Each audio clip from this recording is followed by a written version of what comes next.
देखिए question number 3 में verify whether the following are zeros of the following indicated against them.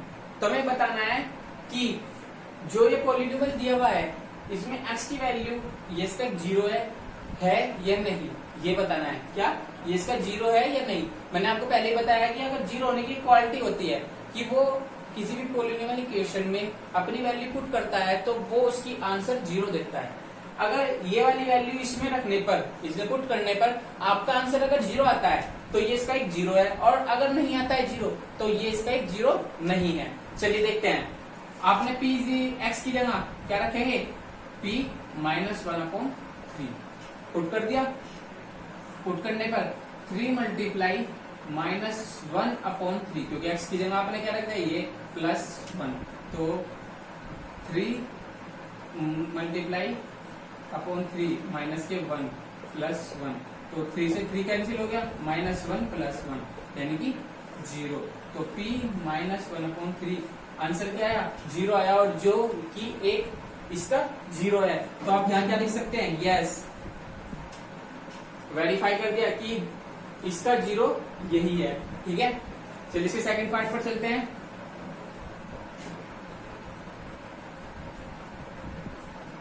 Second part है p x is equal to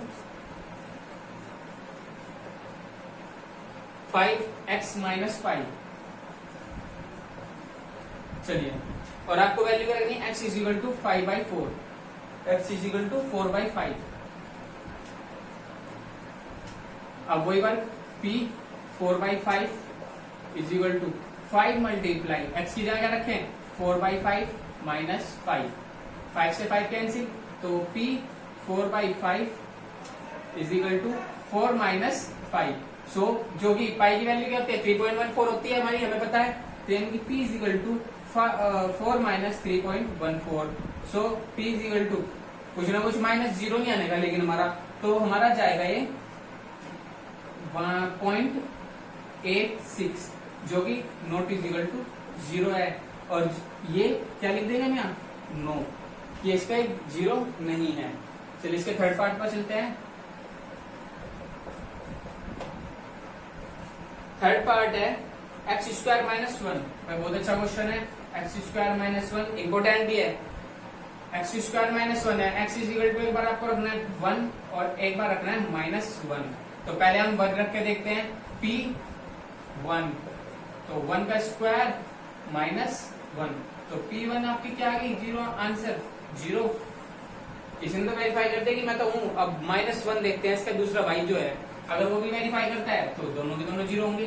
तो p -1, x² की जगह -1 square -1, जो कि p -1 का स्क्वायर क्या होता है? ध्यान रखना, -1 मल्टीप्लाई -1 यानी कि 1 1 जा 1। ऐसे कर लीजिए, अगर आप बिचलते ना हो, अगर आपको ऐसे पजल होते हो तो 1 1 जा 1 और फिर माइनस की काउंटिंग कर लो, 2 है यानी कि प्लस, जो कि आपको पता है अगर इवन नंबर होते हैं माइनस के तो वे आपस में ऑपरेशन करके प्लस हो जाते हैं, और अगर ओड नंबर है तो माइनस ही रह जाते हैं। सो जो कि इसका आंसर आता है 1 -1, तो p -1 is equal to 0। Next पे आते हैं इसके फोर्थ पार्ट पर। फोर्थ पार्ट है,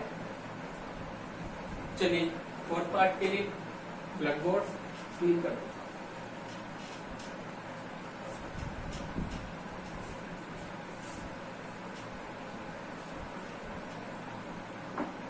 फोर्थ पार्ट है px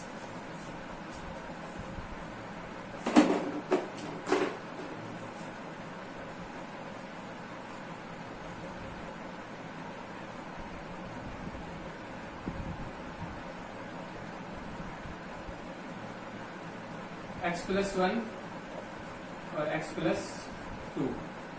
ठीक है, x -2, तो x इज इक्वल टू -1 और 2, ये वैल्यू इसमें फाइंड करनी, और फाइंड करने पर आपका आंसर आ जाएगा। चलिए देखते हैं कि px सबसे पहले -1 रखेंगे, यानी कि इनकी जगह x की जगह क्या रखे हम? -1, तो -1 + 1 और -1 - 2, तो जो कि -1 से +1 कैंसिल होगा, 0 मल्टीप्लाई -3 यानी कि 0। तो p -1 आपका क्या आ गया, 0। अब p -1 इज इक्वल टू 0 आ गया। अब 2 देखते हैं, 2 क्या देता है वैल्यू, x की जगह रखे अब हम 2, ध्यान रखना x की जगह कब रखेंगे 2, तो 2 + 1, देखिए 2 + 1 और 2 - 2, क्लियर। तो P2 0, क्योंकि सॉरी 3 मल्टीप्लाई 0, तो P2 क्या आ गया आपका 0। अब देखिए p -1 भी 0 है, P2 भी 0 है, और मैंने बताया जिनकी वैल्यू 0 आ जाती है वे उसके जीरोज होंगे, तो हम लिख सकते हैं yes this is the zero of polynomial. Okay, अब इसके चलते हैं फिफ्थ पार्ट पर। फिफ्थ पार्ट है px = x², और x = क्या दिया है 0, सो भी देखते हैं। तो p 0 यानी कि 0 का स्क्वायर, तो p0 क्या आ गया आपका 0, तो क्या लिख देंगे हम यहाँ यस, क्लियर है बात, क्योंकि आपने x की जगह क्या रखा 0, 0 वैल्यू पुट p, आपके आंसर क्या आता है 0, और जो कि इसका एक जीरोज होगा। अब इसके बाद चलते हैं सिक्स पार्ट पर। सिक्स पार्ट है px = lx + m, और x की वैल्यू क्या रखनी -m/l रखते हैं। तो देखते हैं वेबर p क्या रखेंगे -m/l, ये तो वैल्यू रखनी है हमें। अब देखते हैं = l multiply -m/l plus m, clear, यहां तक बात क्लियर है। तो p -m/l, l से l कैंसिल, -m + m, जो कि p -m/l =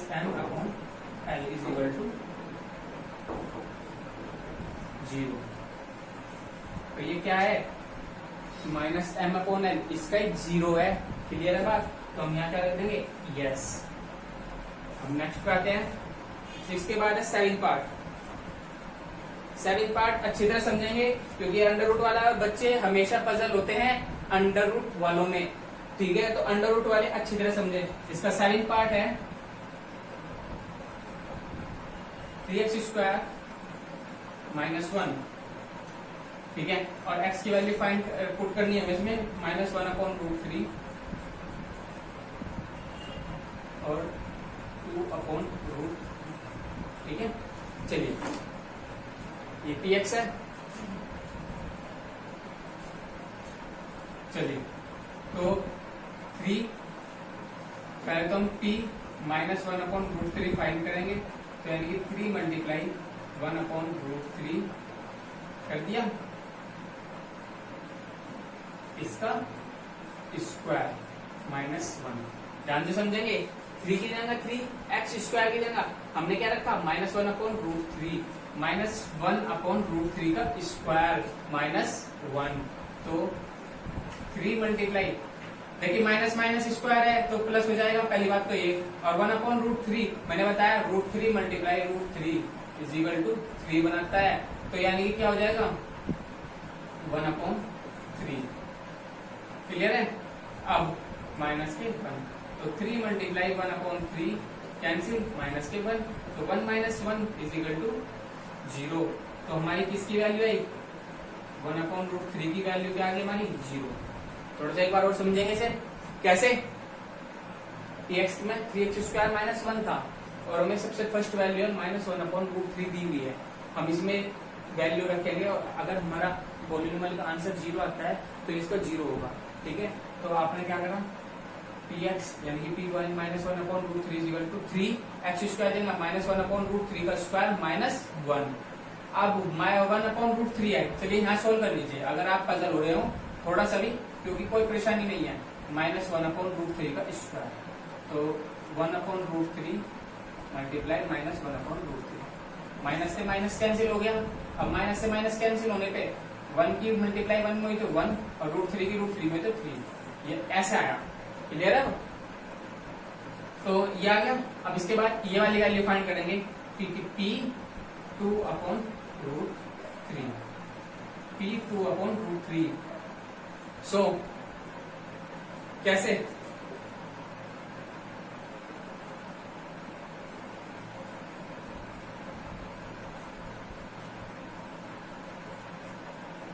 तो P2/√3 लिख लिया, 3 मल्टीप्लाई एक्स स्क्वायर लेना 2/√3 का स्क्वायर -1, तो P2/√3। देखिए यहाँ कर लेते हैं रफ, 2/√3 है, इसका स्क्वायर करेंगे तो 2 2 जा 2 मल्टीप्लाई 2/√3 और 2/√3, तो 2 2 जा 4 और √3 3 बन जाता है। तो 3 मल्टीप्लाई 4/3 -1, 3 से 3 कैंसिल, तो क्या आता है 4 - 1 = 3, जो कि 0 नहीं है। तो P ये वाला क्या है? ये तो यस है, यानी कि 0 है, बट ये वाला क्या है? ये नो है, ये इसका 0 नहीं है। क्लियर है बात? चलिए अब इसके बाद आते हैं, इसके बाद इसके 7 पार्ट को करते हैं। 7 पार्ट क्या है? 7 पार्ट है 2x + 1 और x = 1/2।